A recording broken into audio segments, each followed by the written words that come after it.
She thought she was slick, sneaking up to my remote cabin at 2 a.m. to charge her golf cart from my garage outlet. What she didn't know, I'd been watching for weeks, tracking every time she stole my solar power.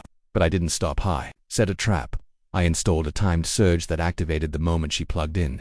That night, the cart sparked, she screamed, and I caught the whole thing on camera. When my voice came through the smart speaker calling her out, she panicked and had to push her dead cart down the gravel road in her slippers. By morning, I sent the footage to the HOA board. 2 days later, Karen was removed as president. She stole power, so I timed it perfectly. I had barely settled into my mountain cabin for the long weekend when I noticed something strange. A drop in my electric meter reading that didn't match anything I'd used. I live off-grid when I can, and that place is powered by a solar battery system I installed myself. Every watt counts up there. So when I saw an unexplained dip overnight, I knew something was off. I checked all the appliances, fridge, heater, lights. Nothing could explain the spike. That's when I noticed the faint marks in the dirt driveway, small tire tracks leading to the side of the garage, golf cart wheels. Odd considering mine was tucked neatly under its top, unused. Asterisk, I reviewed. The security camera footage motion triggered, pointing right at the garage entrance. Sure enough, at exactly 2:12 a.m., the footage showed the neighborhood HOA president Karen Whitfield creeping up to my cabin like she was hunting raccoons. She plugged her luxury golf cart's charger into my outdoor garage outlet like she owned the place, looked around nervously, then disappeared into the night as quietly as she came. My jaw dropped. I had dealt with Karen's antics before: letters for grass length, passive-aggressive emails about aesthetic consistency, and even a complaint about the sound of my wind chimes, but this was a whole new level. This wasn't HOA business. This was theft of my solar energy. Asterisk, I wasn't angry, I was fascinated. How many times had she done this before? I checked older footage and pieced together a pattern. Every 2 or 3 days, right before dawn, she'd sneak in and juice up her little cart using my power. Probably because her own outdoor outlets were on a timer, or maybe her husband caught wind of the electric bills. Either way, she picked my place because it was isolated, quiet, and unoccupied most weekdays. Asterisk, most people would just unplug the outlet or confront her. But I had a better idea. I wanted to time it perfectly.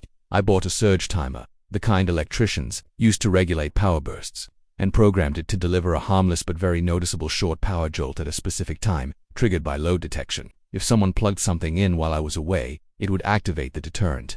Not damaging, but enough to send a signal and trip a few breakers. Asterisk, I even placed a new motion sensor near the garage. Upgraded to record audio and feed me a live notification. Now all I had to do was wait.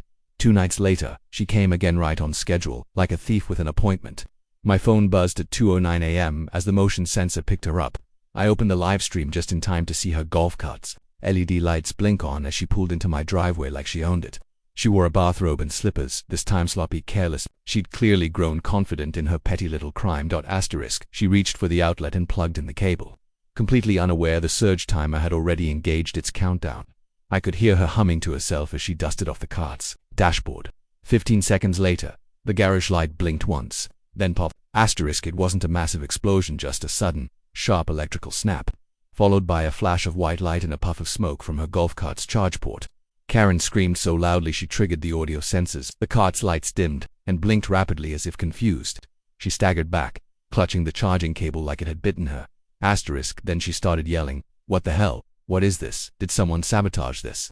Asterisk, she turned to storm toward the cabin, but before she could reach the steps, the porch lights came on. I had triggered them remotely. My voice came through the smart speaker above the door. Asterisk, Karen, you're trespassing and stealing power. Asterisk, she froze like a statue. I was just touching your outlets. As OAA president, stop. I've got 3 weeks of footage of you stealing power. And tonight, I timed it perfectly. Asterisk, there was silence. Then she turned, bolted to her golf cart, which now sputtered like it had caught a cold, and tried to drive off. It didn't move. The jolt had tripped her on board. Battery management system. She had to push it, barefoot, halfway down the gravel road. Asterisk, I called the sheriff in the morning, not to press charges but to file a report. I wanted it on record. When the deputy came by, I showed him the footage. He nodded and said, "She's been warned before about boundaries, this'll help." Asterisk, Karen showed up at my cabin 2 days later with sunglasses, a clipboard, and a weak apology. She tried to frame it as a neighborhood audit gone wrong. I handed her a bill for $312.56, the equivalent solar energy cost plus equipment stress. She went pale. I told her I'd waive it if she sent out a letter to the HOA acknowledging the violation and formally apologized. Asterisk, she refused, so I sent the footage and the invoice to the entire HOA board. Asterisk, 2 days later, she was voted out as president in a special emergency meeting. Her little golf cart sat parked unused, for weeks. Word spread fast. The HOA backed off from my property permanently. No more fake citations. No more grass complaints. Just peace and pine trees. Asterisk. And now, my garage outlet has a lock, and my security system better than ever. Asterisk. Let Karen try to get an time. It even better next time.